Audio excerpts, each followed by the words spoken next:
Allez, c'est parti, je me lance.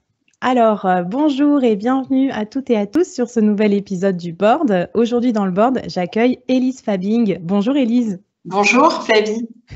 Merci beaucoup d'être avec nous. Alors, je sais que tu as un quotidien ultra chargé. Post-Covid, tu es en train de fêter toutes les victoires de tes clients. On va en parler tout à l'heure parce que tu as un métier génial. Tu défends la cause de tes clients et on va voir, tu les défends avec pugnacité. Je vais faire un petit teasing de cet épisode et te présenter juste après pour expliquer de quoi on va parler.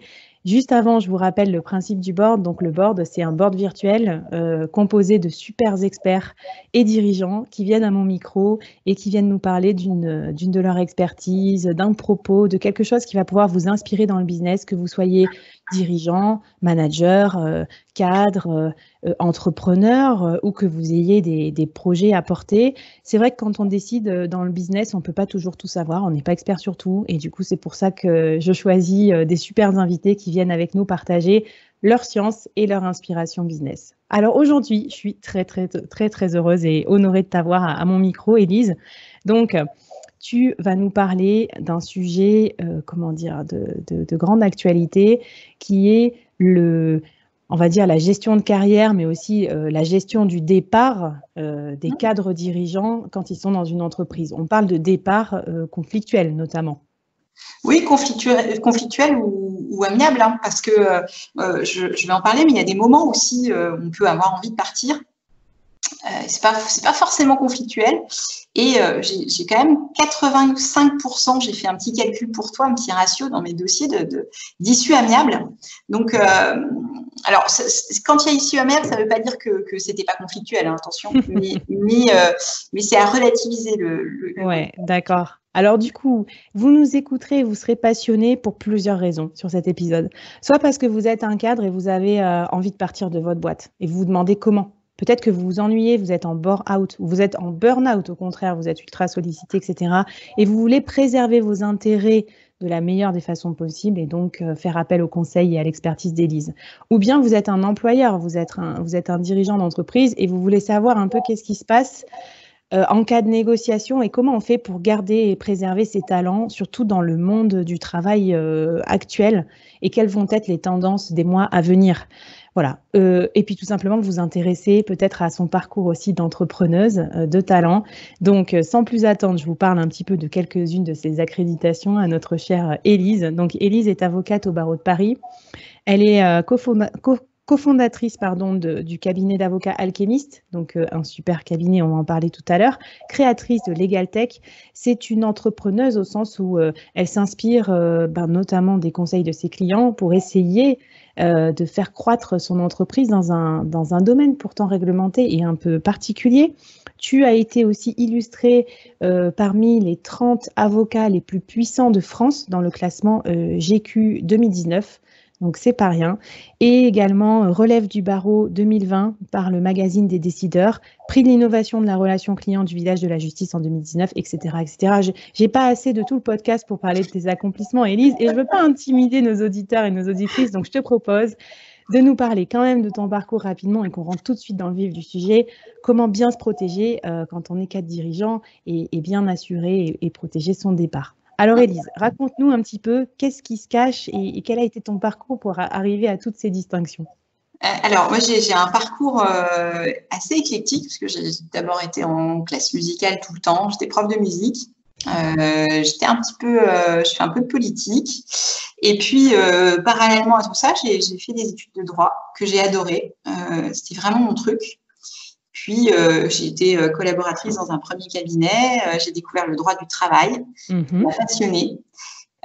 J'ai aussi découvert le droit du tourisme parce que je viens d'une famille du tourisme. Donc, je suis conseil gratuit de pas mal de membres de ma famille depuis que je suis étudiante.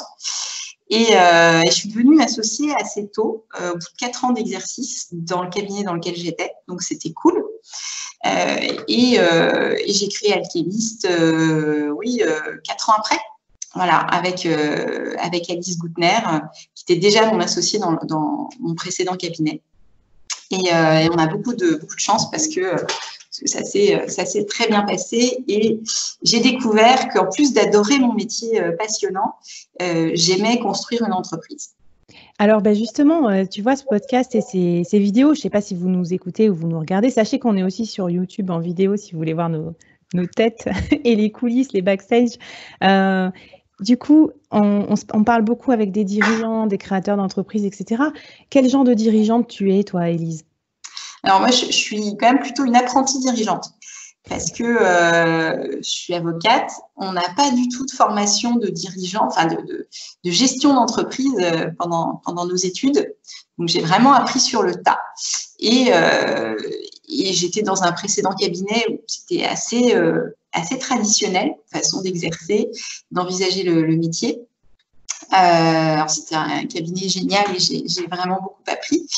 Mais quand j'ai monté Alchemist, je me suis dit, qu'est-ce que je veux vraiment apporter, à quoi je veux que mon cabinet ressemble. Donc, j'ai eu des tas de questionnements entrepreneuriaux que j'avais jamais eu avant. Et c'était hyper intéressant. Donc, c'est en toute humilité, j'apprends.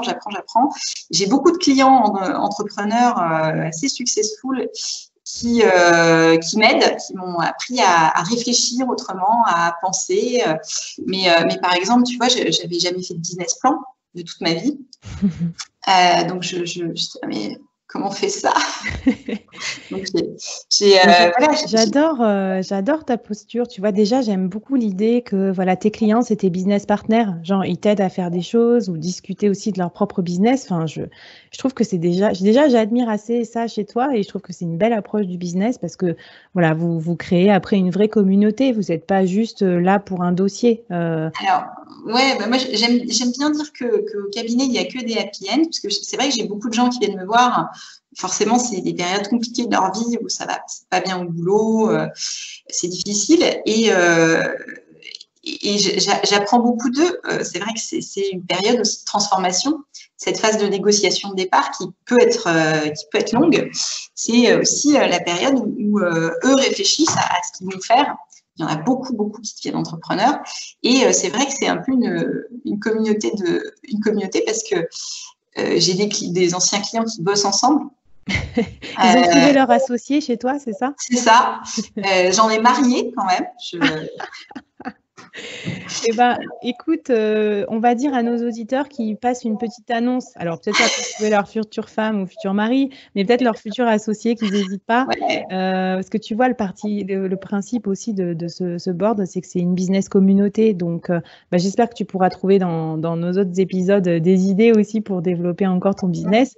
Et puis, n'hésite pas à poser des questions à nos auditeurs. Tu resteras en ligne et la conversation continuera avec nous et avec toi, Élise, sur les réseaux sociaux. Donc, vraiment, si vous avez des questions à poser à Élise, n'hésitez pas à lui poser. Alors, concrètement, pourquoi les gens viennent te voir et à quel service tu leur rends? Qu'on comprenne un peu mieux. Alors, bon, il y a plusieurs cas de figure, mais je vais parler uniquement de mon activité droit du travail et particulièrement celle qui intéresse les cadres dirigeants qui souhaitent négocier leur départ, qui souhaitent partir. Bon, j'ai des gens qui se font licencier quand même. Donc, ça, c'est aussi un truc à gérer, un contentieux. Mais ça, si tu veux, c'est très dur à vivre sur le moment, mais c'est plus court. Et après, on est dans le temps contentieux. Donc, c'est assez différent. Là, on va être dans la bataille judiciaire. On va peut-être trouver un accord, mais ça va quand même y avoir une phase devant les tribunaux assez intense. Donc, ça, c'est évidemment une option. Mais moi, je dirais 80% des gens qui viennent me voir, c'est parce que ils n'en peuvent plus de leur job, en fait. Ils n'en peuvent plus de leur job. Beaucoup de souffrance au travail, beaucoup de maladies liées au travail. Alors, c'est vrai que j'ai beaucoup de très beaux profils dans mes clients. Donc, des gens qui ont des réflexes de bons élèves. C'est-à-dire qu'ils ont un peu de mal à me dire ça va pas et c'est pas de ma faute. Ils se remettent beaucoup en question, mais il y a un moment où ils se disent je vais plus y arriver. Et je vais faire une bêtise et là, j'ai besoin d'être accompagnée. Donc, mon métier à moi, c'est de les aider à s'en sortir en perdant le moins de plumes possible et partir, et on va parler de façon très concrète et crue, avec le plus gros chèque possible pour pouvoir envisager l'après. Et dans l'optimisation du départ, il n'y a pas que le montant du chèque, il y a tout un travail contrat de prévoyance, optimisation de départ, délai de carence, fiscalité. Donc, il y a des aspects assez techniques. Parce que, tu vois, il y en a plein qui viennent me voir aussi, qui me disent « Ah, j'ai négocié une rupture conventionnelle à 6 mois. » Je dis « Bah ouais, mais en fait, c'est pas terrible. Parce que si vous voulez faire une formation, monter un business, vous allez avoir 5 mois de délai de carence Pôle emploi.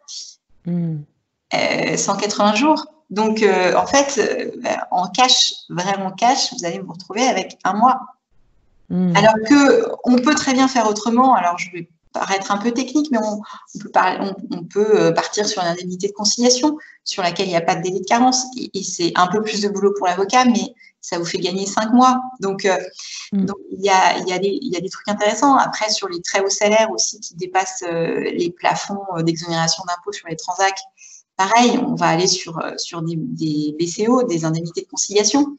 Et il y a aussi des gens qui viennent me voir parce qu'ils sont un peu proches de la retraite et que, tu vois, une indemnité de mise à la retraite, et c'est entièrement fiscalisé. Donc, c'est vraiment pas avantageux. En fait, l'idéal, c'est de négocier un départ un petit peu avant, de bénéficier du Pôle emploi et de partir avec une indemnité de licenciement qui, elle, va être exonérée d'impôts. Donc, il y a des tas de... Pardon, je te coupe, mais c'est très intéressant. Je pense que tu combles un vide aussi, peut-être, dans la vie en tout cas, dans le conseil aux cadres dirigeants. C'est que quand on est cadre ou manager, etc., on n'a personne pour nous accompagner à négocier mieux nos contrats. On n'a pas d'agent comme les joueurs de foot ou les stars de cinéma. Alors, c'est un peu ce rôle, en fait, que tu fais. Alors, certes, au moment du départ, mais finalement, c'est utile aussi pour être mieux protégé dans sa vie en général, contractuelle en tout cas. Bien sûr, bien sûr. Et puis, il faut te dire aussi, Flavie, que les gens qui viennent me voir, parfois, ils ont 15 ans d'ancienneté dans une boîte. C'est une certaine sécurité. Si tu pars du jour au lendemain, tu vas avoir une certaine somme d'argent, même en cas de licenciement éco, etc., qui est légal et qui est calculé en fonction de ton ancienneté. Donc, quand tu t'en vas, tu renonces à ce bagage-là. Donc, il faut trouver un juste équilibre. Entre ce que tu as pu apporter à la boîte et ce qu'elle va te donner pour te reconstruire. Après, moi, j'ai quand même énormément de gens qui souffrent de burn-out et qui, si tu veux, à un moment, il y a une indication médicale. Alors, ils sont souvent incapables de me dire qu'il y a une indication médicale à leur départ, mais je ne suis pas médecin, mais j'arrive maintenant assez rapidement à flairer le truc. Mais tu vois, j'ai des clients, membres de COMEX, de grosses boîtes. J'en ai un, je pense à l'un d'entre eux qui va très très bien aujourd'hui, mais tu vois, il s'est réveillé un matin, il m'avait appelé 2 semaines avant, et puis je lui disais qu'il fallait qu'il aille consulter, que pour moi, il y avait vraiment besoin d'une aide médicale.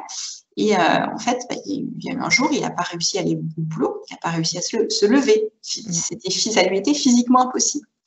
Donc, il y a des trucs quand même à prendre assez en amont parce qu'il y a un moment, le corps lâche. Alors, le corps, je ne veux pas faire de généralité, mais les femmes sont quand même souvent plus résistantes à ça, elles encaissent un peu plus. Mais il y a un moment où justement le craquage est d'autant plus intense. Alors que j'ai beaucoup d'hommes qui vont plus rapidement se dire là, il y a un problème, je ne suis plus vraiment moi-même. Et c'est super intéressant, alors, parce que il faut y veiller, et c'est bien qu'on parle en préventif aussi, parce que surtout dans les temps qui courent, qui vont être un peu durs pour les employeurs comme pour les employés. Tu me disais aussi, tu vois des cas quand même extrêmes là, de départ, alors notamment de personnes qui se font licencier, etc. Est-ce que tu peux nous donner des exemples un petit peu pour qu'on comprenne aussi peut-être la violence ou peut-être le désarroi dans lequel on peut se trouver et pourquoi dans ce cas on peut avoir besoin de conseils? Oui, j'ai eu aussi un cas de harcèlement sexuel il n'y a pas longtemps au sein d'un COMEX d'une boîte française. Mais tu vois, c'était en fait, c'était tellement étrange et la victime était dans un déni. Elle était tellement à fond dans son job qu'elle se disait bon, j'assume. Et puis à un moment, c'est devenu vraiment très très gênant et elle ne savait plus quoi en faire en fait. Et elle a commencé à en parler. Elle s'est retrouvée à être complètement paria, mise au placard. Et elle n'avait pas d'autre choix que de négocier son départ. parce qu'elle était marquée au fer rouge au sein de la boîte et que ça allait plus. Après, j'ai aussi beaucoup en ce moment, la plupart des demandes, parce que là, avec la crise Covid, j'ai une augmentation d'activité de dingue sur cette activité-là. C'est la perte de sens, c'est le micromanagement, c'est aussi un manque de flexibilité dans l'exercice de tes fonctions, dans la façon d'exercer ton job. Il y a pas mal de monde qui a pris goût au télétravail et qui, en rentrant de la crise Covid, se dit « mais moi, je ne veux plus de ma vie d'avant où je passe 3 heures dans les transports, où je vais à 15 réunions physiques qui ne servent à rien. Et j'ai envie d'autre chose. » Ouais. Et puis, il y a aussi les épuisés du confinement qui ont bossé jour et nuit parce que, mine de rien, le télétravail, c'est à double tranchant. Hein. Tu n'as aussi plus forcément de limite entre ta vie perso et ton travail. Et là, j'ai eu quelques burn-out vraiment très liés au droit du travail, au télétravail. Ah, ok. Et du coup, tu vois, tu nous donnes des petits conseils au passage aussi en tant qu'employeur, parce que moi, j'ai pas envie qu'on fasse un truc trop à charge, c'est pas le but. Ah non, mais c'est pas et toi, tu as des clients qui sont employeurs aussi. Bien sûr. Coup, voilà, qu'est-ce que tu leur recommanderais pour arriver d'aboutir à des conciliations comme ça qui sont ni bonnes pour le salarié, ni bonnes pour l'employeur? Alors, moi, le conseil que je donne à mes clients employeurs, c'est de toujours donner du sens au travail. Ça, c'est un conseil de management, mais qui est un très bon conseil de prévention du contentieux en droit social. C'est donner du sens et de la flexibilité à ces cadres. Vraiment. Je dirais que si un cadre a ça dans son job, généralement, il ne va pas venir dans mon bureau. Ok, voilà. Ça marche. Et du coup, si on veut venir dans ton bureau parce qu'on a envie de partir et qu'on a envie de se renseigner, enfin, si on ne peut pas venir là te voir tout de suite, quels seraient les conseils que tu nous donnerais pour bien préparer son départ? Alors, évidemment, il faut susciter l'écrit, il faut avoir un max d'écrits. Il faut réfléchir aussi à combien, à quelle est sa cible, à combien on veut négocier, à quand, quelle est la meilleure période, l'âge et à quels sont les éléments de négo. Pourquoi est-on légitime à demander une négociation de départ? Après, je dis aussi souvent à mes clients employeurs que quelqu'un qui veut partir, il ne faut pas le retenir. Voilà. Après, quand on est un employeur et qu'on a tout bien fait et que c'est le salarié qui veut partir pour de nouvelles aventures, c'est pas à nous, non, c'est pas à l'employeur d'avoir à assumer la charge financière d'une envie de changement de vie. Mais ça, c'est un cas que je ne rencontre pas parce que généralement, je leur dis circuler, il n'y a rien à voir. Oui, en gros, tu n'as pas besoin de moi, quoi. Ok, non. Ça marche. Et du coup, est-ce que tu aurais peut-être une question à poser à nos auditeurs ou un challenge peut-être à leur donner, tu vois, un petit défi ou quelque chose qu'ils pourraient faire pour être mieux armés dans leur vie professionnelle et dans ce contexte? Alors, moi, ce que j'adore dans mon métier et quand les gens viennent me voir, c'est leur demander quel est le coup d'après pour eux, quelle va être leur seconde carrière. Parce que c'est un moment, moi je suis hyper chanceuse, j'assiste à une mue professionnelle et c'est fascinant de voir mes clients se transformer, se réinventer, souvent devenir des entrepreneurs parce que quelqu'un qui a été extrêmement blessé par le monde du travail, je dirais que dans 70% des cas, il fait vraiment complètement autre chose. Vraiment. D'accord. Ok, alors challenge, voilà. Imaginez votre deuxième carrière, vous avez 4 heures.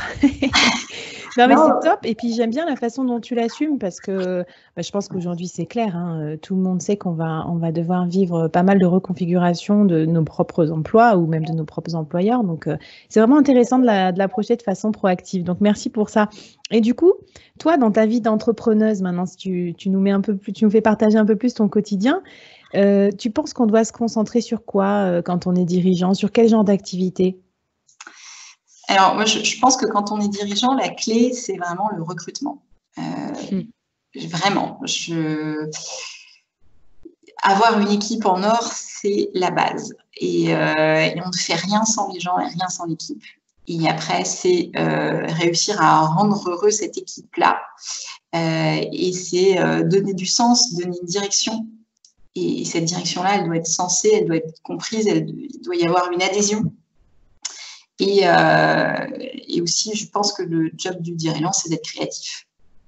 Alors, créatif, justement, quand on est dans un environnement réglementé comme le tien, comment on fait? Alors, nous, on a vraiment complètement repensé nos offres. Alors, moi, je milite beaucoup pour l'accès à l'avocat. Donc, c'est vrai que nous, on a tout un système de rendez-vous gratuits et on donne tous nos tips. Je suis à fond pour l'open data. C'est-à-dire que, par exemple, tu vois, à la fin du confinement, j'ai offert à toutes les entreprises qui me le demandaient gratuitement tous les modèles d'actes à prendre pour réouvrir.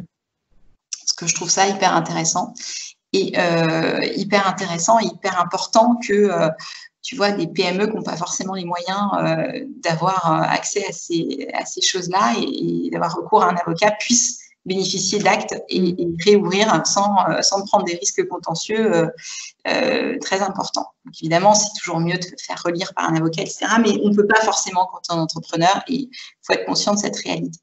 Donc, c'est vrai que pour moi, l'accès à l'avocat, c'est vraiment un engagement et c'est le sens de notre travail ici au cabinet. Et c'est tout en ton honneur, mais je vais te poser une question peut-être un peu qui va peut-être paraître un peu bizarre, mais si tu fais ça, qu'est-ce qu'en disent tes consoeurs et tes confrères? Ah ben ils n'aiment pas trop. Hein. Ils n'aiment pas trop. Donc déjà, j'ai créé une Legal Tech donc qui permet vraiment de baisser les coûts d'avocats et d'optimiser, parce que si tu veux, il y a des moteurs de recherche, on alimente, il y a des tri de questions, donc toute la partie très administrative, on s'en occupe plus.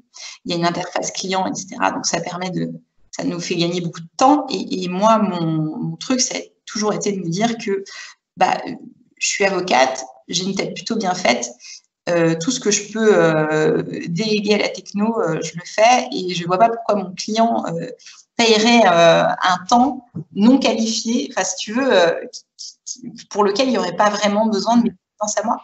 Non, mais c'est intéressant parce que, évidemment, ton cabinet marche très bien, tu es très successful et tout. Donc, je voulais dire aussi à nos auditeurs, auditrices que ça peut paraître contre-intuitif de donner des choses gratuitement, voire d'automatiser certaines de ces heures, surtout quand tu factures à l'heure, quoi, finalement. Alors, moi, je ne facture pas à l'heure. Ouais, d'accord. Tu as revu ton pricing. Moi, j'ai arrêté. Ça. Okay. J'ai arrêté. Je ne veux pas qu'un client, entrepreneur comme salarié, compte et soit stressé à l'idée de me téléphoner. C'est pas du tout mon truc. Et je préfère avoir trop d'infos que pas assez. C'est important pour mes dossiers. Et donc, j'ai revu vraiment toutes mes offres.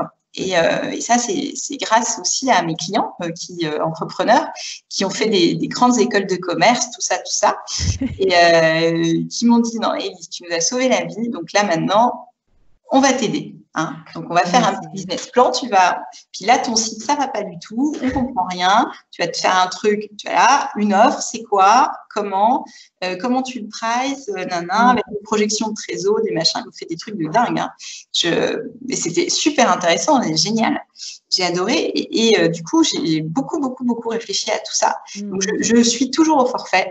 Alors, pour les cadres, les dirigeants, j'ai un honoraire de résultat. Je suis essentiellement payée à l'honoraire de résultat et l'honoraire de base est fonction du revenu, parce que je trouvais que c'était juste. Et je veux continuer à défendre tout le monde. Donc ça, je pense que c'est très important. Et c'est vrai que, tu vois, par exemple, on va jamais faire payer certains modèles d'actes qu'on a l'habitude de faire, donc surtout en tourisme. Et on a beaucoup de startups qui n'ont pas forcément beaucoup d'argent.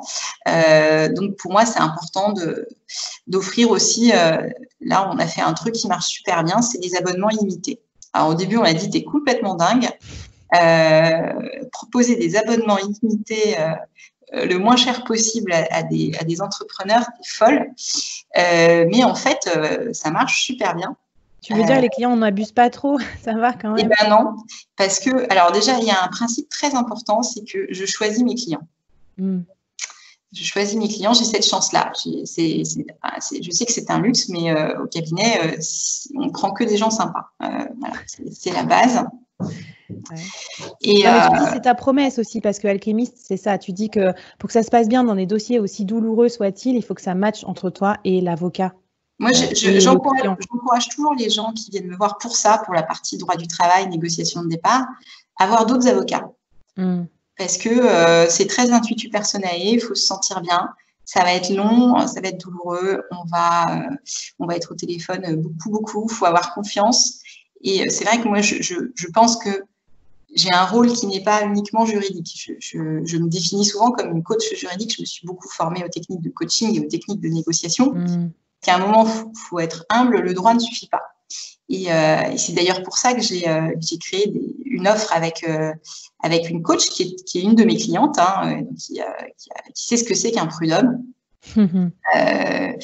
Et qui comprend parfaitement ce que les gens peuvent vivre et qui m'a beaucoup aidée puisqu'elle me coach. Moi, je ne savais pas trop ce que c'était que vraiment coaching de chef d'entreprise, tout ça, et elle m'aide beaucoup.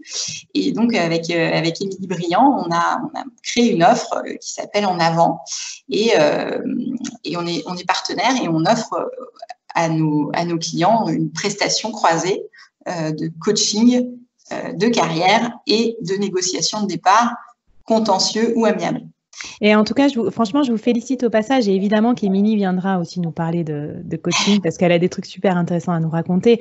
Je vous félicite parce que d'un point de vue client, tu vois, d'un point de vue customer-centric, c'est vraiment une offre dont on peut avoir besoin. Et je trouve que c'est agréable que vous, les professionnels, vous arrivez à marier vos expertises pour que ça fasse un truc sans couture pour le client et que le client n'ait pas besoin d'aller chercher et un avocat et un coach et machin dans des environnements parfois un peu où c'est compliqué de trouver le bon interlocuteur sans se faire recommander. Donc, c'est top. On mettra les liens aussi dans la description pour ceux ou celles qui sont intéressés par votre programme. Oui, non, mais en plus, c'est super parce qu'on sait donc que puisqu'on est cliente l'une de l'autre, on sait parfaitement comment l'autre bosse. Et donc ça, c'est un vrai plus. J'ai tellement de clients qui se sont fait coacher et moi, je trouvais leur coach nul, puis qui leur donnaient des conseils. En plus, sur la procédure en cours, je peux te dire que j'avais envie de les appeler et de leur passer une plante. Mais tu vois, complètement déconnecté de la réalité économique. Ouais. À un moment, tu vas dire, faut démissionner, ok, bah super, mais sauf que les gens ont besoin de manger. À un moment donné, il y a une sécurité matérielle à assurer pour devenir un entrepreneur un peu serein quand même. Et puis juste, les gens ont une vie, tu vois. Je ne sais pas bien comment tu peux suivre certains conseils de coaching. Et tu vois, tu parles de cette hétérogénéité dans les conseils. On est quand même dans un monde où on est bombardé de conseils. Ça dépend qui les donne, mais c'est pas toujours des bons conseils. Toi, si on fait un peu le tri, est-ce que j'aime bien poser cette question, mais quel est le pire conseil qu'on t'ait donné dans ta carrière? Dans ma carrière à moi, alors on m'a donné 2 conseils que je n'ai pas suivis, mais je les trouvais très très mauvais. Le premier mauvais conseil, c'était de ne pas m'associer avec ma meilleure amie, parce qu'il fallait jamais mélanger business et perso. Et heureusement que j'ai pas suivi ce conseil, parce qu'on bosse ensemble depuis très très longtemps et c'est génial. Et je ne pourrais pas avoir une autre associée. Donc, ça, c'était un très, très mauvais conseil que je suis empressée de ne pas suivre. L'autre très mauvais conseil qu'on m'a donné, c'est prends une nounou du soir pour mieux développer ton business, pour bosser plus. Voilà, ça, j'ai trouvé que c'était un conseil pourri aussi, parce que je pense que pour être bon, il faut savoir déconnecter, avoir une vie perso équilibrée, faire d'autres choses pour pouvoir être créatif. Et mes clients savent, le soir, je rentre dîner avec mes enfants, j'ai une vie normale. Et bon, voilà. Et à part ça, à part avoir une vie normale, tu parlais d'autres activités qui boostent ta créativité. Tu fais quoi d'autre à part bosser et... voilà, est-ce que tu as d'autres petites activités comme ça qui te boostent la créativité ou le business? Ouais, moi, je suis musicienne de base. J'ai fait le conservatoire, j'étais prof de musique.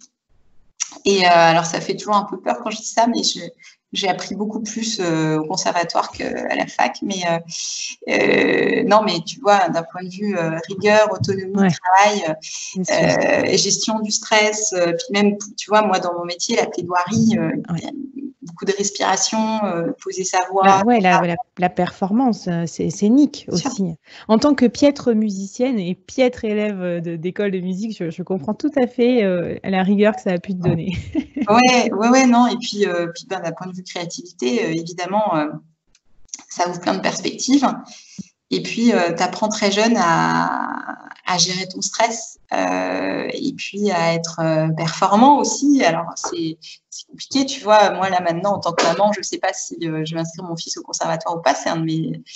Parce qu'il y a beaucoup de plus, mais il y a aussi des gros moins. Donc, je pense que ça dépend de la personnalité de ton gamin et tu te poses forcément des questions quand il s'agit du tien. Mais voilà, c'est la musique, évidemment. Du coup, je pratique plus parce que quand tu as été à un très bon niveau et que tu pratiques plus assidûment, tu perds et donc c'est très, très énervant. Et en plus, j'ai un côté très mauvaise joueuse, donc j'ai un peu de mal à pas être très bonne dans ce que je fais. Donc tu vas pas nous faire un petit... Non, mais par contre, je suis très, très mélomane. J'écoute énormément de musique. Je vais à beaucoup de concerts, tout ça. Donc je suis sûre que tu emmènes tes clients, non? Ouais, ça m'arrive, ouais. Ça, voilà, bonne idée aussi. J'ai tous mes anciens copains de conservatoire aussi qui ont des problématiques de contrat d'artiste, tout ça. Voilà, tu vois, on parlait des agents, comme quoi c'est pas si loin. Peut-être que c'est ça qui t'a inspiré aussi. Peut-être, je sais pas. Mais ouais, et puis du coup, j'ai beaucoup d'invitations à des concerts. C'est sympa. Bon, et comme on est dans les activités qui t'inspirent, j'ai envie de te parler de tes modèles aussi, parce que je crois que quand on est drivé comme ça par une vision aussi forte que la tienne, on a forcément des modèles. Alors souvent, je pose aux dirigeants la question des dirigeants qui les inspirent ou des business. Est-ce que toi, tu as une source d'inspiration qui t'a inspiré dans ton métier? Alors oui, j'ai toujours été fan absolue plus de Gisèle Halimi, évidemment, qui est décédée il y a 2 jours, parce que elle avait une rhétorique complètement incroyable, une force, une intelligence, et que c'était vraiment une immense avocate. Et puis, elle a défendu des causes justes qui me tiennent à cœur. Moi, c'est vrai que je travaille beaucoup sur les questions des discriminations au travail. C'est vraiment, pour moi, un sujet militant. Donc, elle, et puis, je vais te parler d'un de mes clients que j'adore et qui m'aide beaucoup à réfléchir. Il s'appelle Clément Lebras, qui bosse avec moi maintenant, qui est le fondateur de Lilo, le moteur de recherche équitable. Ok. Et je l'adore. Je l'adore parce que, non, mais vraiment, je suis fan. Il est un peu en dessous de Gisèle Halimi, mais vraiment, je l'aime beaucoup. Je crois qu'il n'en prendra pas ombrage. Mais ouais, on va mettre les liens aussi de ce que tu nous Ouais, mais Clément, c'est quelqu'un qui est jeune, hein, c'est un trentenaire, mais il a 1000 idées à la seconde, une énergie, un dynamisme, et c'est un grand gentil, beaucoup de valeurs, et je trouve ça génial d'avoir réussi à créer un business éthique qui soit en ligne avec ses valeurs. Et voilà, je le trouve vraiment formidable et hyper smart, et il m'a énormément apporté dans ma pratique professionnelle, et le défendre a été un super méga plaisir. Voilà. C'est top. Et du coup, tu parles beaucoup des gens qui t'entourent, et eux, qu'est-ce qu'ils diraient de toi si je leur demandais qu'est-ce que c'est ton mantra ou ta capacité professionnelle première, la phrase qui te caractérise? Alors, je me posais la question et j'en parlais un peu avec l'équipe là. Je leur dis, mais mon mantra, parce que c'est dur comme question, tout ça. Et elles m'ont dit, mais tu dis tout le temps que tout est possible. Voilà, donc je pense que ce serait ça, ce serait tout est possible. Après, quand tu fais bon boulot, tu as une place particulière dans la vie des gens qui n'est pas forcément évidente à assumer. Parce que tu es un peu le chef d'orchestre d'une période très compliquée, de changement, etc. Donc, ça crée des relations très fortes, mais qui peuvent être aussi peut-être avec un surinvestissement, tu vois, parce que moi, c'est mon boulot. Mais c'est vrai que pour les gens, c'est tout un changement de vie, un process, tout ça. Et après, c'est vrai que quand un dossier se termine, une négo se termine, souvent, mes clients me manquent. Il y a une petite phase, tu sais, de sevrage parce que c'était intense pendant un moment. Et puis, après, bam, ils sont devenus papillons et voilà. Mais je les revois quand même souvent. Je les suis. Donc c'est assez sympa, mais ouais. Écoute, c'est très rafraîchissant. Franchement, je savais déjà que tu avais des trucs sympas, enfin très sympas à dire sur ton expertise, des choses qu'on apprend avec toi. Et en plus, ta vision du business me plaît beaucoup. Donc, j'ai hâte de voir aussi les réactions de nos auditeurs. Est-ce que on arrive à la fin de ce podcast là déjà? Donc, il faudra qu'on te réinvite ou qu'on continue la conversation avec toi. Mais est-ce que tu aurais un dernier mot, un dernier message à leur donner avant qu'on se quitte? Alors, je leur dirais de ne pas réfléchir tout seul. Et tu vois, quand je vois là ton fond d'écran, tu ne décideras plus jamais seul. Ben oui, tellement. Enfin, c'est hyper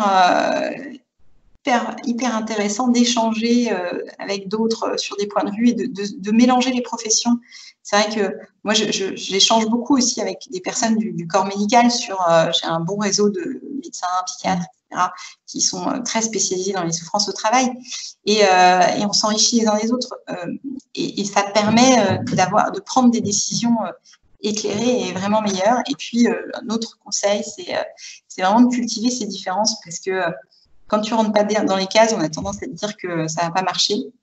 Alors que non, ça n'a rien à voir, il faut y croire.